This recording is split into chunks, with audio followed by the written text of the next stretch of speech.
Hello. બોલો બોલો. જય માતાજી. જય માતાજી, જય મામાદેવ. જય મામાદેવ. બોલો બોલો. ક્યાં તકલીફ પડી? ક્યાંય તકલીફ નહીં પડી. ભાદર નદીના પાણી પીધા હે, અમે સાબરમતીના પીધા હે. હે? હા, તમે કહેતા હતા ને ભાદર નદીના પાણી પીધા, તમે એમને અમે સાબરમતીના નથી પીધા. કોને તમે પીધા? હા, અમે સાબરમતીના પીધા ને તમે ભાદર તો નદીના એ પીધા તો તમે. એ તો કીધું જ છે.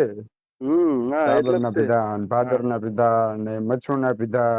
હા હા હા. જી નજીક થતું એ બધા પીવે ને. હા, પીવે એટલે હા. તમે જાહેરમાં પણ બોલો પીધા હોય એમ. હમ પછી એ લોકોને થાંભલે ચડીને ફેમસ થવું પડે અને એવું બધું. હમ. બોલો બોલો. બોલો બોલો. તો રાયતે કઈ કરો છો અમને લાઈવ? હા, લાઈવ કરવું ભાઈ મારા. કાંઈ વાંધો ને, કરો કરો. આવું છો? આનંદ કરો. હે? આવું છો? હે? લાઈવમાં આવશો એમ કહું. ના રે, એવી ક્યાં નવરાય છે ભાઈ. છે અચ્છા અચ્છા.